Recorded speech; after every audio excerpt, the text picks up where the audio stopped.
Welcome to episode 94 of the Sports Geek podcast. This week I catch up with Russell Scibetti in his hometown of New York City. Welcome to the Sports Geek podcast, the podcast built for sports digital and sports business professionals. And now, here's your host, who crafts most of these intros in airport lounges, Sean Callanan. Thanks very much, DJ Joel. And yes, I do craft a lot of those intros in airport lounges, and I have been in just a few airport lounges in the last couple of weeks. I'm now back in Melbourne, back on deck after a really terrific USA trip, or Sports Geek trip as it is known on the Twitter. You are listening to the Sports Geek podcast either on iTunes, Stitcher, SoundCloud, or my favourite podcast app, Pocket Casts. If anyone asks me what app they should use for podcasting, I always point them to the Pocket Cast app. It's actually built by some guys in South Australia, and I've been using it for a long while. Back when I was on the iPhone, and also now that I'm on Android, it is, for mine, it's one of the best podcast apps out there. Let me know what podcast apps are you using. You can contact me at Sean Callanan, SeanCallallan. There's no H's in that, and that joke will come to light later when I do a future interview with a future guest. Don't get my name wrong. So back on deck, back from a trip where it was a lot of work and then a little bit of rest at the end. But Seattle, Portland, Los Angeles, San Francisco, New York, where it was a lot of sports geekery, and then had a little bit of vacation at the end, checking out New Orleans for a weekend, and then a couple of days with no Wi-Fi, which is very strange for a sports geek like myself in Cabo. So there will be follow-up podcasts with people that I met along the way from those cities, and I'm still pretty much in recap mode from Seat, so there'll be some content both from a podcast point of view, and also I'm going to do a few blog posts on some of my insights on Seat 2015. But if you looked at the episode last week, or whenever the last episode came out with Greg Oakford, a few people like Tom Halls, Fiona Green, and my guest today, Russell Scibetti, have already done their recaps. They're a little bit more organised than us, or maybe they weren't, taking a little bit of break after Seat. So those links are both in the show notes for last week, episode 93, and this week, episode 94. As always, you can get to this podcast by going to sportsgeekhq.com/94, and there will be links in that episode. And also after the interview with Russell Scibetti, I'll also be announcing the winner of the consulting pack that I was giving away using lead pages and lead digits at Seat 2015. So if you were attending Seat 2015 and you did download my slides or did download my guide on how to tweet the best at Seat, stay tuned. You could be one of the winners later in the show. But first, it was really great to catch up with a good friend of mine, a former guest, and a guy that I've known for many years via Seat, Russell Scibetti. And I was lucky enough to catch up with him in his hometown of New York City. So here is my conversation with Russell Scibetti from Core Software, where we sort of chat about all things Seat and all things CRM.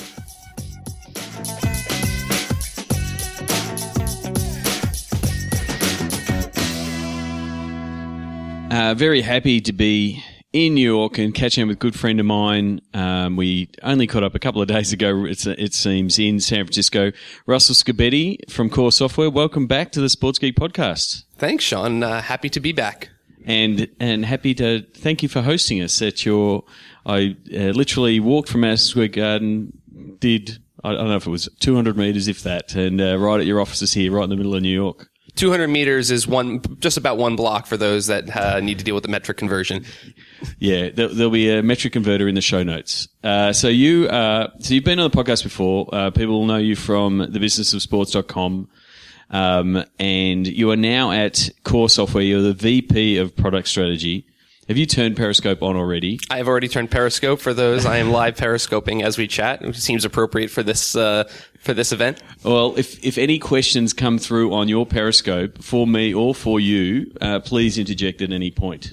All right, guys. Anyone periscoping, you heard it. You can jump in live with questions. People, this is, it's a bit time travel-ish because they're listening to this maybe 2 weeks after this Periscope's happened. Someone's favoured it, but we'll probably get distracted by Periscope. All right, I'll try not to get distracted too much. No, that's all right. What I wanted to do is, one, catch up with you. I mentioned in a previous podcast that Core was one of the major sponsors at Seat Conference in San Francisco. And you were, obviously being a big driver of the CRM track. I wanted to first, I guess, touch base with you. I haven't touched base with you since you've left the Jets and moved over to Core.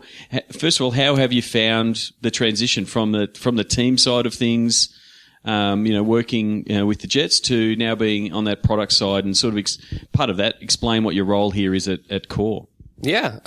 So it's a role that I never really expected. I was really happy working with the Jets and being on the team side. Had done that with the Flyers and the Jets for several years. But this is a cool opportunity, and that's what kind of, sold me on flipping over to the other side of the fence, if you will.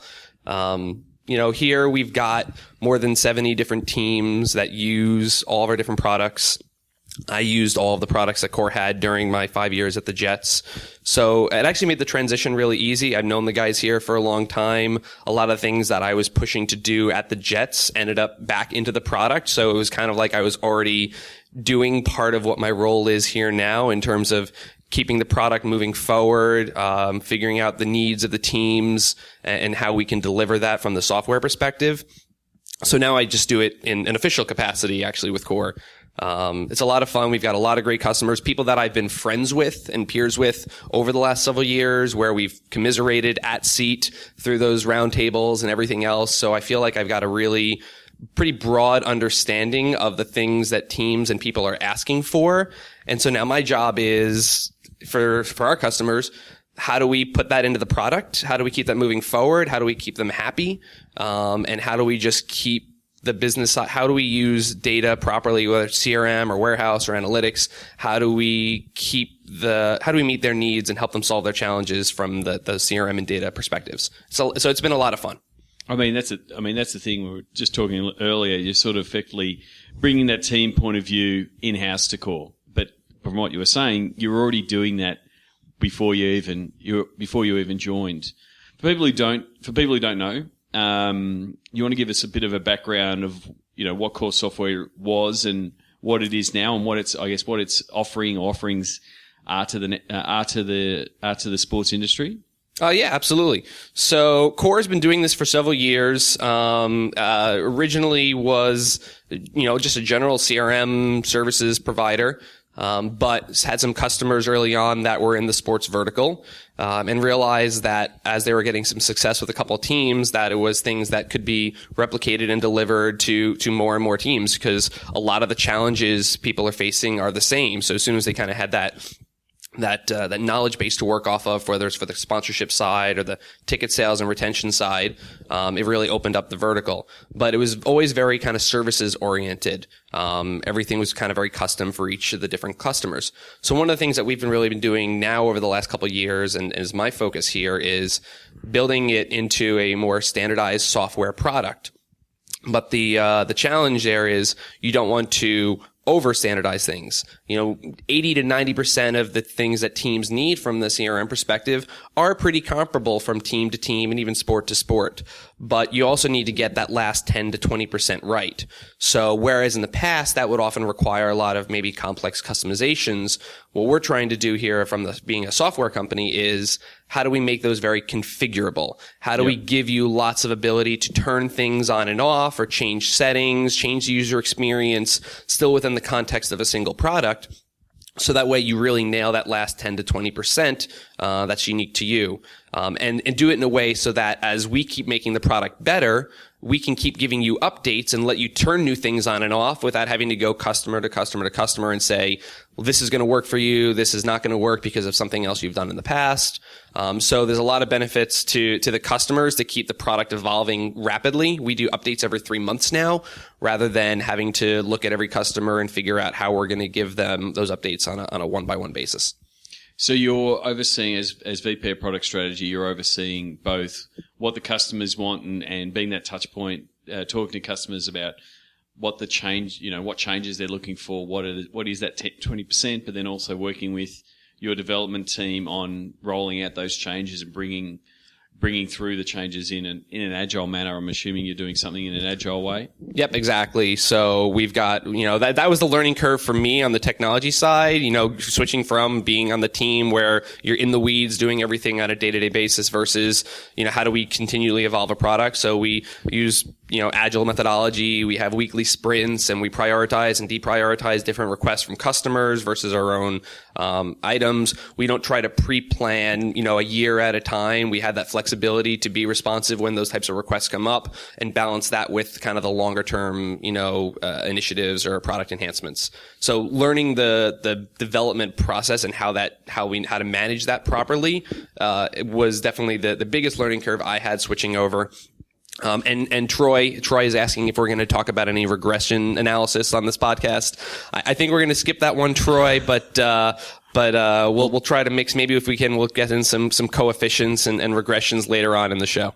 Yeah, I don't think I'm going to talk about regressions at all. Sorry, Troy. Apologies to Troy.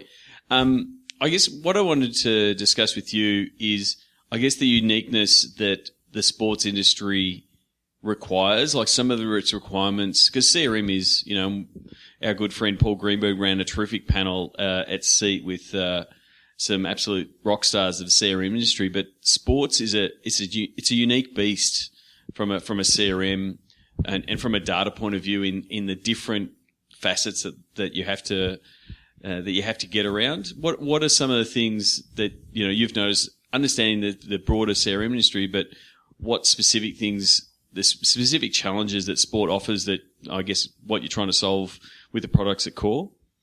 Yeah. So I think the biggest challenge, and Paul's always done a great job explaining this, is sports are big brands, but ultimately small to mid-sized businesses. Everyone operates on, smaller budgets than people would expect. So how do we maximize the ability to develop a relationship with these different fans? Some of which may never buy tickets, yep. May only buy a couple games a year versus people that are spending tens of thousands of dollars on premium hospitality and club seats and season tickets. And so the most important thing is to enable that ability to develop those one-to-one relationships in a way that scales to a large audience across a small staff.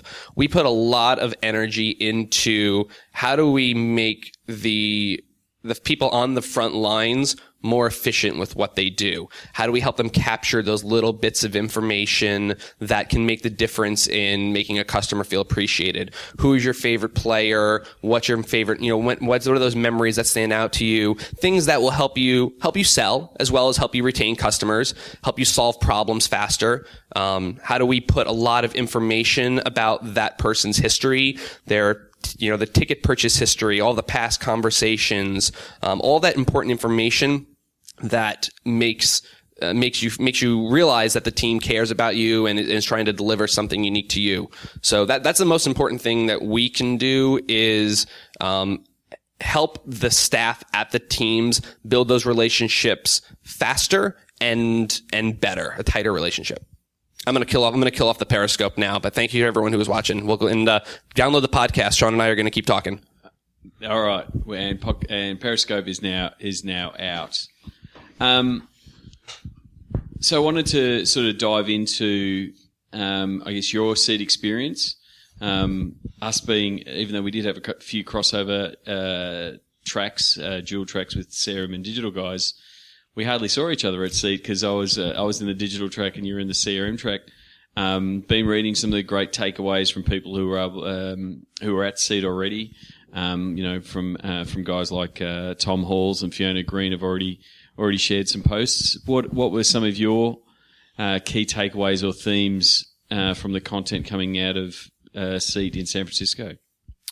There were definitely some themes that came out on the CRM track, and a lot of those come out most in like the open and closed door roundtables where you can really just get one-to-one and start talking about the things that people are dealing with. The panel discussions are always great. A lot of people talking about examples of things they've done. I do like that SEAT always tries to be very very tactical. You need to have that balance of what's the long-term strategy, but then how do you actually get into the weeds and how do you find success with this? Whether it's tactics on adoption, tactics on how to use the data properly, examples of dashboards and reports. So I think everyone tries to do a good job maintaining that detailed versus big picture balance. I think the big theme is not necessarily big data, but just data management. There are so many different ways that data is flowing into the organizations now. CRM is still really important. Loyalty programs are important. So go back to that. Dive into that data management side of things. So when you're talking about the different kinds of data that are coming in and the challenges that offers, yes, I guess I'm pulling at that thread a little bit. What were some of the discussions of that? A lot of it is just, how do we handle all these different requests that used to be siloed? Like the merchandise guy used to worry about his merchandise data. The food and beverage company would worry about the food and beverage data. Everyone is taking a much more holistic view on what is our organizational data needs? How are we bringing this together? How can we make decisions that aren't just about one particular aspect of the business? Especially, and then also what can we do to make sure that data that used to be historically anonymous isn't always anonymous, and that's where a lot of the things like the loyalty programs and the ticket scanning and some of those technologies you can plug into your food and beverage systems or your other point of sales and social media. How can we bring these together and know more about our customers, not in a creepy way, but in a way to, like I mentioned earlier, just deliver that better experience? And so there's technical challenges. How do we connect the data together? But more importantly is, what are we doing with this information? You can't just think of I think it might have been Andy Rentmeester, that mentioned this in one of the earlier panels. You kind of have to start with your goals in mind before you start worrying about how to connect the dots, because otherwise you're going to end up with a picture that's not what you planned on, to make a real bad connecting the dots. But you end up just wading through the data. Yeah, you don't have a goal on what you want to do, whether it's, and I think that's part of the uniqueness of sport and the uniqueness you'd have in your client base is that you'll have clients that have a ticket sales problem, so it's a different focus. You'll have another client that has a full stadium but is looking for sponsorship servicing or membership or season ticket retention or sponsor retention. So you need to go at it with, this is what we need, this is what we want the data to tell us, to have that goal to be able to get that appropriate answers out of it. Exactly. And it's going to help you prioritize data sources, one versus the other. I mean, there's a lot of different stakeholders on the team side, so you have to balance at an organizational level. What are our priorities? And they do vary dramatically based on your ticket sales situation, your market size, there's all these different things that go into it. So you need to have those organizational level discussions on what are our most important goals, what are our options, what data is available that will help us get the answers to reach our goals. And then you prioritize from there. You don't necessarily have to just, if you start with just the pure perspective of, we need to get all our data in one place and then we'll figure it out later, I think you're going to be kind of chasing your tail for a little while versus going into it with we know that this is going to help. Our focus is retention. First and foremost, we've got great sales numbers. Let's focus on keeping our retention over 90%. How can we disconnect from what's happening on the court? And for us, that's going to be through the loyalty data and all the other ancillary experiences in the building. Now these data points will help us identify what people are doing throughout the game, not just coming to the game or not, and then we can optimize all these other parts of the experience. One of the great things of conferences like Seat, but also it's almost added pressure of a conference like Seat, is the new technologies and the new opportunities that come of it. One of the things that I saw coming out of Seat is the rise of the smart stadium stuff, with a lot of the cameras that are tracking, wait time, the wait time guys tracking concession lines, the door stack guys, taking pictures of people coming in and seeing what they look like and when they arrive and whether they're happy or angry, either going to the venue or away from the venue. I could see people getting overwhelmed with the amount of data that comes in and deciding, well, what should we tackle? How much data is too much? Is that, how do you tackle that kind of issue? I think it's exciting. I mean, because things that you wouldn't normally be able to solve for, if you go out and look at the community of different solutions that are out there, all of a sudden things you thought weren't possible are starting to become more and more possible. So, and I think it's great that Christine can bring in a lot of these startups and show like, there's all these new cool things we can do. And it's mostly, I like that it spurs people's creativity to think a little bit untraditionally on, well, I mean, yeah, you know what? That is a problem, but we just didn't think we could solve it. And the other thing it tells me is that there's a variety of solutions for different people. There are some organizations, we talked about this a little bit, and Paul did in the thought leaders session. There are organizations that are all different levels of sophistication in how they handle their data and their technology. And so, like one of those very cool camera solutions that can do things you never thought you could do before, that's great, but every organization might not be ready for that. There might be other things that you want to get in place first before you work onto that. But it kind of gives you a little bit of that picture.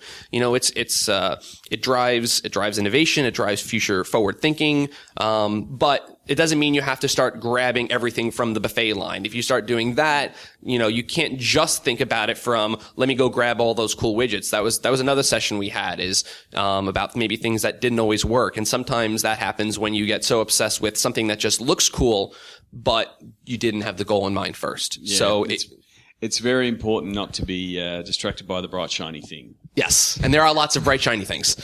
But yeah, you've got to come back to, you know, what's your goal? I still love, I think it was Katie Morgan's phrase at Seat last year, cheeks on the seats. Like I've been using that for the last year. I mean, that's what it most likely comes down to for most sports teams. You know, it is about getting people there and, you know, the opportunity now, you know, with the combination of the data picture and the picture that we're getting of the fans is getting so, you know, it is getting so personal, and it's a matter of now for us as both, you know, data guys and marketing guys to provide that offer that makes the most sense, is contextual to the fan and enhances their experience, whether that experience is online and driving them into the stadium or in the stadium. How can we make that experience better? And I'm with you. I think, you know, the more data that I give out to the world, you know, the better marketers will get to me. The bad ones will get to me too, but I won't pay attention to them. I guess, yeah, for me, that's the challenge of the data. Yeah. And the other thing that you mentioned there that reminded me is also the idea of the convergence between, you said, the marketing guy and the data guy. It's the more and more of these conversations are happening where we're trying to say, well, you're not the marketing guy, you're not the data guy. This is much more holistic. This is, collaboration. Dan Magala said it 100 times. Christine said it a bunch. Like, this needs to be, technology can help drive the collaboration by making things possible that weren't previously possible and getting more departments and more people on the same page. So cheeks and seats absolutely is going to be a top priority. But for people who are nailing that right now, that doesn't mean there isn't data that can solve other solutions, making your digital marketing more efficient, or better communication between your departments from internal data. So that was another theme. I think we're going to see a lot more of those types of crossover sessions and crossover topics where these blending of roles and blending of departments it's going to be really critical in order to reach whatever the goals are that you decided on. Yeah, well, I mean, that was one of the key discussion points out of the closed door session that we had in the digital was in the digital space on selling sponsorship and getting a better communication and opening those lines of communication with the commercial guys that are out there selling the sponsorship. And the opportunity is that, you know, the digital teams and the guys running the digital departments know the assets that they've got to sell. They know what they can sell. They know how they can sell, or they know how they can reach all the audiences that the sponsors want. But then we also, via both the social data and the data that the teams have internally, we can come up with really smart profiles for, you know, the sponsors' customers and things like that. And it only works with that, you know, collaboration. You know, it's the theme that I sort of carried on from Seat London, and, you know, it's going to be completely embraced by everyone at Seat. Like, that needs to happen for all of those pieces to work.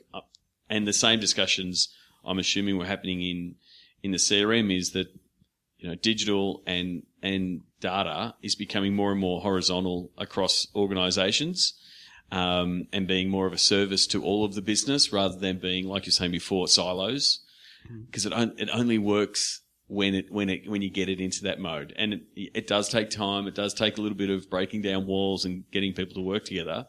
But when you talk to people that are getting it to work, it is when it is going across the organization. And up and down as well. The thing that kind of excites me is over the years seeing people who are great tacticians expanding up into strategic roles that based on their experience being technicians, and people who already are in those senior roles going down and saying, maybe I don't know the answer to this, but I've got a guy who does. So it's not just collaboration across department. I see a lot more between the layers at the senior level and the tactical level to get things done more efficiently. Whereas it's not just top down, you have to do this. There's a lot more of that back and forth happening because we've got data and technology that can answer these questions now.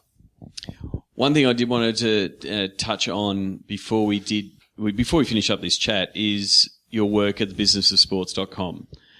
There might be people who are listening right now and go, oh, that's Russell Scibetti, the blogger, right? In the same way they meet me and go, oh, you're a podcaster. And we're like, no, we both do work outside this. We wear lots of hats. We wear lots of hats. Take us through, I guess, what thebusinessofsports.com means for you and what, how it's helped you. It's been great for me. So it's thebusinessofsports.com. Sometimes people forget the. That was the best domain that was available when I grabbed it in 2008. I started it when I was finishing up my MBA, and the idea really was, let me share things I know. Let me kind of build up my personal brand. We're both big personal branding guys. The social media, blogging, everything was really taking off. I jumped into Twitter. I'm officially the first person to ever use the hashtag #SportsBiz, which I will claim as a silly little claim to fame. But no, the blog is really just about being an active part of the sports business community, about sharing ideas, being a resource for people. I've had lots of great opportunities to speak or give my thoughts because of it, even in other media outlets. It's great. I'll go into a meeting sometimes and people are like, oh, I know you from Twitter, or I know you because I read your blog, or I'm on your newsletter. So it's really cool how passionate people are about the business. And this has just been a really good way for me to be a very active, visible part of the industry. It's not a revenue generator. It's never been that. It's really always been about my career and the community and, an opportunity to. People seem to care about what I think, and so it's been a lot of fun. It is, yeah, and I congratulate you on that. I think we connected in probably around 2009, I think, via Twitter. As I started blogging on Sports Geek till I figured out that I wasn't a blogger. I'm a podcaster. And we've done a couple of events. SB Night has been an SB week. It keeps expanding. Do you want to talk a little bit about the success of that over the last couple of years? Yeah, no, it's been really cool. So what started off as like a random one-off, hey, let's get some people together for drinks one night in New York, turned into this growing series of networking events in New York, and then friends in other cities were saying, hey, can you help us do one down here in Atlanta or in Philly or Boston?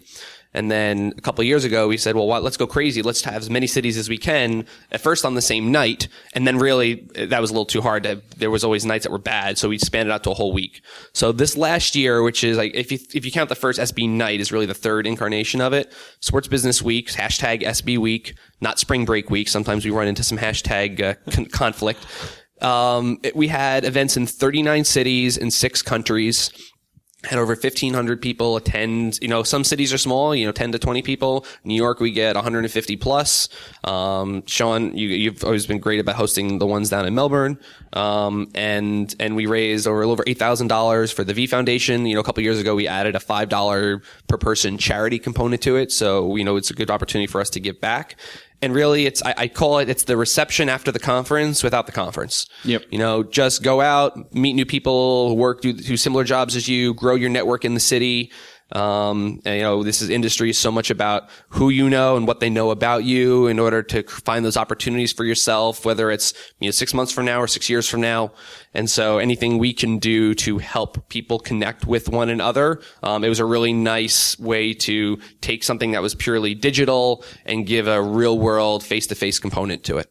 Yeah, I mean, I think, we've run the last couple in Melbourne. We ran one at Etihad Stadium, and they gave us a bit of a tour of their latest tech. So thanks to Sarah for hosting us there. And we're now running Sports Biz Melbourne as a meetup group.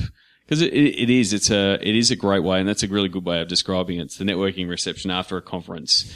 Although I have run them, and people go, "Why isn't someone speaking?" And I went, "Well, because it's a networking event." And they went, "No, we don't want that." And so I just literally pulled people out of the audience and interviewed them there and then. I think that was SB Night 2, but yeah, it is a good event, and it's really important to get out, the in real life stuff. As much as we're digital guys and we connect online and stuff, making the effort to meet someone in real life, make the connection, you follow them a little bit more, you pay a bit more attention to what they're doing. It's so vital. And for sports, it's such a hard industry to break into. If you want to get into, you've just got to put the sneakers to the pavement, or the footpath, as we would say in Australia, and go out and meet people. And so any of these events, so if you're in New York or, connect with Russell and come to one of his events. But every year, the SB Week banner gets flown around, and the opportunity is put your hand up and say you'll run one. Like, if you want to meet everybody in the room, be the person that runs the event. Everyone knows you. Actually, I correct that. I have run some, and people have gone, "Who are you?" So I have run a few events, and maybe I need to improve my personal branding. But they're absolutely phenomenal events. Yeah, and that's the way we've grown is, I know people in lots of cities, but I don't know people in every city. Like, as much of an avid networker as I try to be. And I'm actually traditionally, I joke that I'm kind of on the shy side. And so for me, actually hosting the event ended up making it a lot easier to get out there and see people. So people have said, "Hey, can we do one in Orlando?" Yeah, you absolutely can. It's not a hard formula. So whether you want to help an existing city that already have someone hosting win, or your city doesn't show up on the list when you see Sports Business Week and you live in that city, put your hand up and say, let me do it here. And don't be afraid if it starts off with just 5 to 10 people. You got to start somewhere. The first New York event we did had 8 people in it. So, and now New York is the top one. So, I'd love to see it keep growing. I'd love to hit 50 cities. I don't know if that'll happen next year, but why not? You never know. Yeah, we'll make it happen. All right. There you go. Sean said it. So Sean's going to help. 50 cities. If you haven't signed up, either send us a tweet, ask Scibetti, or at Sean Callanan. Send us a tweet. We're going to get to 50 cities for next January, yeah? January? No, in the spring. January, you never know. You could have that snow. I mean, maybe not in Australia in January. It's a beautiful time in January. Yeah, not always here on the eastern seaboard of the U.S. So I think that March-April time frame seems to be what works. So we'll probably look to do it again in the early spring. No problems. Can't finish this conversation without talking about the fun that we had at AT&T Park. Playing. I knew this was going to happen. There's no gloating involved. I just wanted to say that how much fun it was playing a game at AT&T Park with a bunch of friends, Team Digital and Team CRM, and already had Greg Oakford from Team CRM put up a protest flag on a previous episode. But a lot of fun. Did you have a lot of fun running the CRM team? It was a blast, to co-captain it with Charlie from MLS. The team was great. We had a ton of people on the team. Pretty much everyone got a chance to be on the field or getting at bat. It was a lot of fun. It was great. They had some fun banter before the game between the digital and the team digital, team data. But and I'll just go ahead and Team Digital took down the crown in the championship, But the most important thing, and maybe I wouldn't say this if we had won, but was that everyone had a good time, and it was a unique, fun experience. Again, full disclosure, I think in the game before the championship game, I think Team Digital might have had maybe 15 or 16 people in the outfield. It was very hard to count. There seemed to be a few extra bodies out there.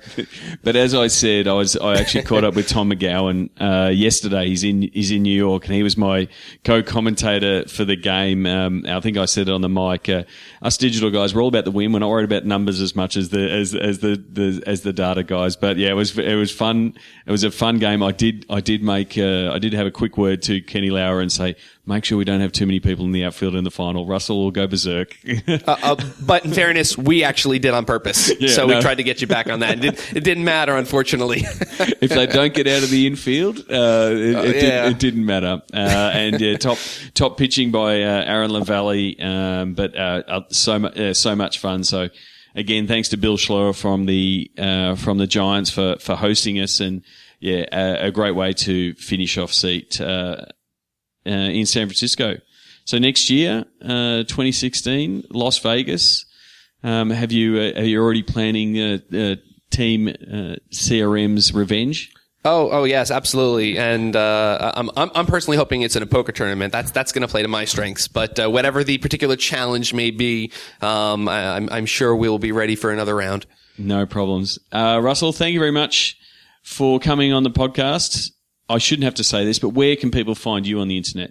Thebusinessofsports.com or at @Scibetti on Twitter. SportsBiz hashtag, I'll jump in a lot as well. So tweet me, send me a message through the blog, and always looking to connect with more folks. And obviously you can check out Core Software at coresoftware.com. I will make sure I get those links in the show notes. So thank you very much for coming on the podcast, and thank you very much for your friendship and hosting me here in New York. No, it's just fun to have you here in the U.S., and thanks for giving me another chance to get on the show. Want to maximize returns from your digital team? Contact Sports Geek about content and commercialization workshop. Thanks again to Russell Scibetti, and as I said in the interview, you should be following Russell Scibetti. If you're not following Russell, you're just not doing Twitter right. And also put a link to Russell's submission for South by Southwest in the panel picker there. He's put up a panel for South by Southwest. So, Sports Geek listeners, please get behind Russell's campaign. And again, if there's any other listeners out there that put up a panel for South by Southwest, I'm happy to throw my support behind it. But one thing I will ask before we get into the end of the show is for some iTunes reviews. I made a joke on Facebook just last week with the Australian Test team performing so badly, and I know there'll be a few friends of mine over in England. They'll be more than happy to send me a tweet on how the English cricket team is going against the Australian cricket team. But I did make the joke that I have more iTunes reviews than the Australian Test team has runs when they were knocked out for a mere 60 runs in total. We're sitting at 75 globally for iTunes reviews. So if you have not left an iTunes review, this is the call to action of the podcast. I was listening to Gary Vaynerchuk recently, where he called out all the lurkers, all the people that listen to his show but don't leave comments and reviews. I'm going to do the same. I'm not going to be as vicious and as pissed off as he was, but simply go to sportsgeekhq.com/iTunes. It'll drive you to the iTunes store in your part of the world and pretty much leave a review. And the best thing, what you could also do is actually tell me that you did it. A lot of people don't leave their same name as they do on Twitter and things like that. So please, if you've left me a review, let me know. As I say always, if you've left a review, I will owe you a beer. One of the highlights for me at Seat was the softball game, as I discussed with Russell Scibetti with Team Digital. Capably led by Kenny Lauer of the Golden State Warriors, winning over the Team CRM.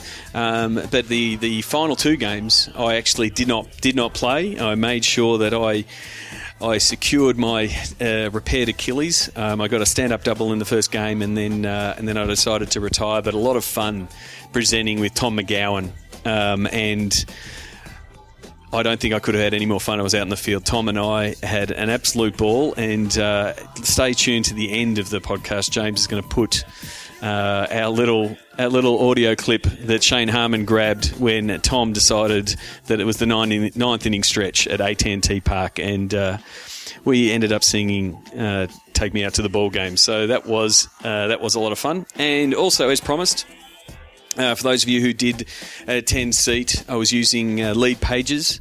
Been playing around with Lead Pages a little bit recently for a few campaigns to, track data and run some campaigns to drive ticket sales. Really, really good tool as far as creating quick landing pages that can either, attract data, so get emails and those kind of things, but also push people to a specific ticketing site.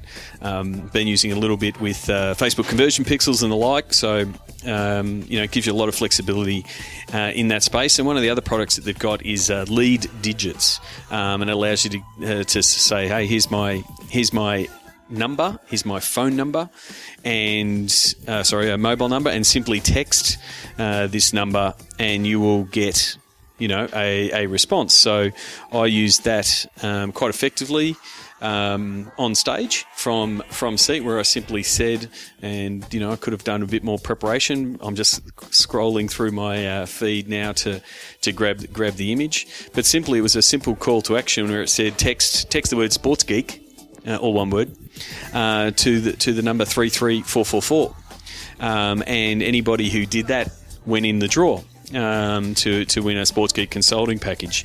And so, as much as it's great to have a nice short URL and things like that, nothing's as quick as sending off a text. 33444, send the word Sports Geek.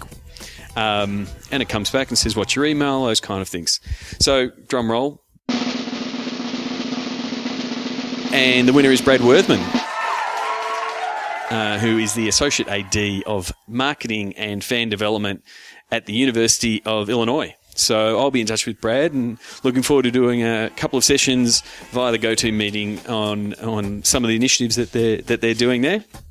And if you're interested in something similar where, they effectively pick my brain and bounce some ideas off, as pretty much people ask me, what do you do? I call myself a digital strategist on call and help fill the gaps of the skill sets of a team and try to provide a really good resource for the digital team, as well as sometimes I become that, and I think we spoke about it with Richard Ayres in the conversation I had with him. I become that digital divorce lawyer, sometimes working with the different departments to get them all on the same page. So maybe a counsellor is sometimes what I am. But that's about it. So I'm looking forward to catching up with Brad and working with those guys. But if you're interested in something similar, please send me an email, Sean, SEAN, at SportsGeekHQ. More than happy to help anybody who's a listener. That's why I build a podcast for people like yourselves who are working in the world of sports. Until next week, my name is Sean Callanan from Sports Geek, and you've been listening to the Sports Geek podcast. I'll leave you with Tom and I taking you out to the ball game. Like the Sports Geek podcast? Find us on Facebook.com/SportsGeek. Check out which teams work with Sports Geek at SportsGeekHQ.com/clients. Please leave a review on iTunes. Go to SportsGeekHQ.com/iTunes.